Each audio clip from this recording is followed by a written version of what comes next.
The World's Worst Parents by David Walliams. Belinda Brag, the mother who couldn't stop bragging. Belle was a little girl with a big problem. Her mother. Belinda saw her daughter, Belle, as a miniature version of her. Belinda would do the little girl's hair in a huge do like hers, dress her up in a bright pink dress just like hers, and even put a string of pearls on her just like hers. Poor Belle ended up looking like Minnie Mum. In fact, if you looked at the pair with Belinda standing a few paces behind Belle, you might think they were identical. The problem was that Belle didn't want to be like her mother. She wanted to be herself. As soon as her mother's back was turned, she shook down her hair, pulled off her pearls, and whipped off her dress to reveal a t-shirt and denim shorts underneath.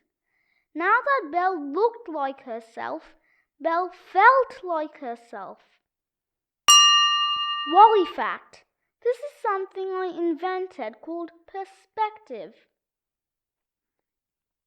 Despite being sent to the poshest girls' school in the country, Lady Haughty's school for young ladies, Belle loved doing things like standing in puddles, making mud pies, climbing trees, running through tall grass, digging for worms, playing conkers, chasing pigeons, skimming stones, rolling down hills, being dragged through a hedge backwards.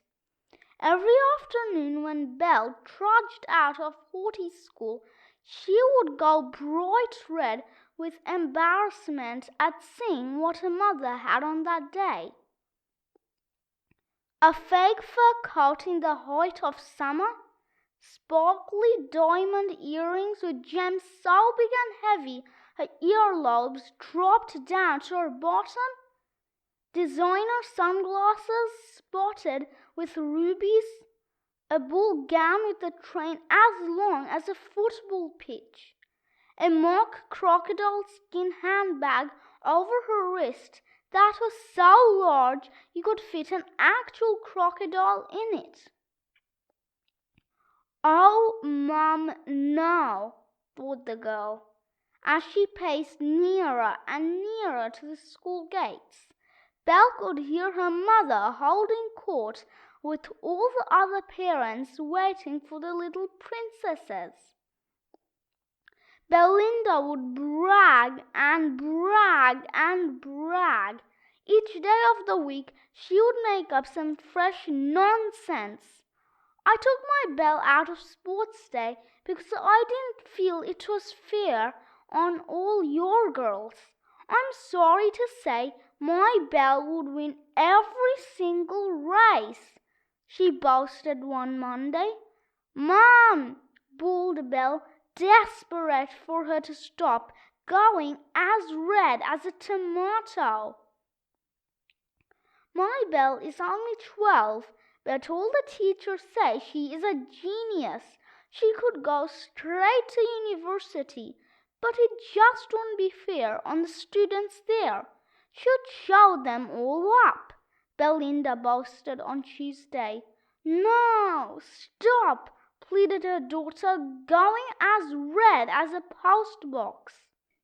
In the school pantomime, I know they wanted my Belle to play every single role, but I said to the drama mistress, "No, please, please, please, give the other much less talented children a chance," was Wednesday's boast. "Please, Mum, no. Of course my Belle can speak 100 languages. She can even speak languages that haven't been invented yet." This was on Thursday. "Mum, this is so embarrassing." Belle was now going as red as a red ant. But Belinda had saved the worst until last. Step forward, Friday. It's not easy for my Belle, being by far the most beautiful girl in the school. Everyone says she gets it from her mother, but that's not for me to say. But she does. I'm so desperately sad that all your little girls are such monsters. Have you ever thought of sending them to school with paper bags over their heads? It might help them feel better. Poor hideous little wretches. Enough is enough, exclaimed Belle. Her face was now as bright red as a London bus. So far, so bad. Until one day a girl arrived at Horty's school with a mother even worse than Belinda. Yes, the impossible became true. The mother's name was Camilla Crow, and she never, ever stopped crowing about her daughter, Carol. It was strange, as Carol was the most garmless girl you could ever meet. She never spoke, unless in grunts. Huh? Carol seemed content to spend the entire day either picking her nose or scratching her bottom. Pick, scratch. That was as thrilling as life got for Carol. But, if you listen to her mother, then oh my goodness, this nose-picking, bottom-scratching little grunter was a living legend. According to Camilla, her daughter Carol had been an Olympic gold medal winning gymnast when she was still a baby, made the record books as the youngest best-selling author who published an autobiography at the age of 4 called Little Me, Big Dreams. Single-handedly saved the Amazonian rainforest by releasing a charity single called We on a Tree If It's on Fire. Built her own rocket and zoomed to Mars, but forgot to take any pictures while she was there. Invented a new kind of fruit that she called the Rinka-Dinky Doddleberry. Made world peace a reality at last, though sadly for only 1 minute. Taught her goldfish to play Scrabble. Made a model of the Eiffel Tower out of matchsticks, which was exactly the same height as the real Eiffel Tower. Learned to juggle 17 girdles at once. Invented the flop flip, a revolutionary new flip-flop that flops before it flips. Translated all the Harry Potter books into Chinese and then back again into English. Won first prize in a bottom scratching competition. Only the last one seemed likely. Still, that didn't stop Camilla Crow crowing at the school gates every afternoon about her Carol. Belle felt sorry for Carol. Carol's mother was even worse than hers. It soon became a war of the mothers. Carol Crow's crowing enraged Belinda Brag. The pair became locked in a battle to outdo one another with boasts about their daughters. One afternoon, as the girls were all pouring out of the school, things turned ugly. Wally fact: the world record for juggling gerbils is held by the Russian Igor Igorsky. Igor once juggled 19 gerbils at once, but as he has 3 arms, many gerbil jugglers consider this as an unfair advantage. It all started when Belinda began with, on the school trip to the zoo, My Belle saved her entire class from being eaten by a hungry crocodile. Fortunately, my daughter distracted the beast by reciting some poetry in ancient Greek. Camilla was not to be outdone. She fired back with, "That's nothing. Just the other day, a grizzly bear burst into the playground. Luckily, my Carol wrestled it to the ground with one hand just before it could take a bite out of the headmistress." All their two daughters could do was stop and stare at the horror that was unfolding. "Your Carol couldn't wrestle a grizzly bear," sneered Belinda. "Why ever not?" snapped Camilla. "Because your gunless girl is far too busy picking her nose and scratching her. And I hate to say this, as I am a lady of class and distinction, her behind region." "I think she means you," muttered Belle to Carol. "How dare you!" exclaimed Camilla. "My Carol has never scratched her bottom in her entire life." "Huh?" grunted Carol, which Belle took to mean, "Yes, I have, you muppet. All that vile little thing does is go from picking her nose to scratching her bottom. All right, I admit it, but at least my Carol uses different hands for each task, unless your disgusting little daughter who uses the same one. Disgusting." "Ouch!" hissed Belle to Carol. "That was a low blow from your mum." "True, though." "Huh?" agreed the gunless girl. The two mothers were now nose job to nose job. "Grr, grr." "Come on," said Belle. "We'd better drag our mothers away before a brawl breaks out." Carol shrugged. "Huh?" So Belle grabbed her mom's hand. "Come along now, mother." And Carol grabbed her mom's arm. "Huh?" Then they dragged them off in opposite directions towards their Rolls Royces. The Brag family had an electric blue Rolls Royce, but the Crow family had an even more revolting one in shocking pink. Then the two mothers raced each other along the roads back home. Brum! Zoom!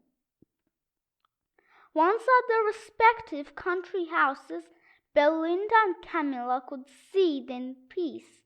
And seethe they did. They seethed all afternoon, they seethed all evening, and they seethed through the night. By the morning they were seething more than ever. Bad luck that it was the Haughty School Sports Day, a once-yearly occasion when all the parents spent an afternoon cheering on their daughters in running races and the like. Of course, winning meant infinitely more to the parents than it did to the girls. Wally fact: the worst color for any car is bottom-burr brown. The first event of the afternoon was the hurdles. Belinda Bragg and Camilla Crowe bustled into their places at the finish line, treating Sports Day like a fashion parade. Belinda was in a lime green dress, and Camilla in a luminous yellow one. Seething more than ever, the pair lowered their sunglasses to shoot each other evil stares. Meanwhile, their daughters took their places at the start line with other more eager-looking girls.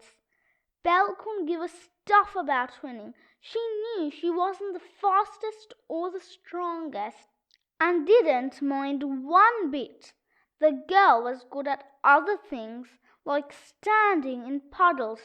"You can win this, Belle," called out Belinda. "No, I can't, but whatever," she called back. "Do it for Mama." "Now I really want to come last," the girl muttered to herself. "Beat them, Carol," bawled Camilla. Beat them all. Show them that you're the best of the best. They must bow before the might and majesty of Miss Carol Crow." "Huh?" grunted Carol, who was actually facing the wrong way. Bang! went the starting pistol. As all the other girls raced off, Belle and Carol were immediately joint lost. Neither picked up enough speed to leap over the first hurdle, so clunk, clunk, they just knocked them over instead. And the next one, clunk, clunk, and the next, clunk, clunk. Both warring mothers looked as if they were going to explode with rage. "Belle, run, jump! Carol, move your blasted bottom!" But neither girl did. In fact, Belle became distracted by something on the ground. "Look!" she exclaimed. "A worm!" She picked up the wiggly-waggly thing before waving it under Carol's nose. "Huh?" said Carol, which Belle took to mean, "I like your worm." The girl then picked her nose and wiped the bogey on a hurdle. "Your Belle is ruining it for my Carol with her revolting worm," bellowed Camilla. "Your Carol is distracting my Belle by picking a particularly large booger," bulled Belinda. "Well, you would know all about big boogers because you look like one." Camilla had a point. Belinda's dress was bogey green. "I've had quite enough of you, Belinda Brag, and I've had quite enough of you, Camilla Crow." With that, Belinda Brag stomped over to the pole vault and seized one of the long poles. Meanwhile, Camilla snatched a javelin. In no time, the pair were locked in a deadly duel. "Take that!" snarled Belinda, swooshing her pole. "Take this!" snapped Camilla, swishing her javelin. Clink, clink, clank went the weapons as they bashed together. Belinda yanked up her pole, hitting some of the other parents on their heads as she did so. Clunk, dong, bonk. Ouch! Ow! Owie! Meanwhile, wrenching back her javelin, Camilla managed to whack all the others. Thwack, thwack, thwack. Ah! Ow!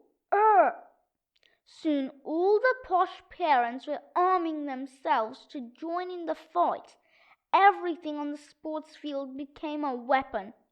Shot puts, discuses, even sand from the long jump was thrown in faces. At one point, the haughty school headmistress herself, Miss Prunella Prim, was hoisted up by some of the mothers and used as a battering ram against the carrying huddle of fathers. The school sports day descended into a gladiator battle. It was posh parent against posh parent, and they fought dirty. There was hair pulling, arm pinching, leg scratching, finger bending, nose yanking, eye poking, toe stamping, ear flicking, elbow tickling, head locking, even bottom biting. Ow, boom, pow, crunch. Soon the playing field was a swirling mass of gruesome grown-ups.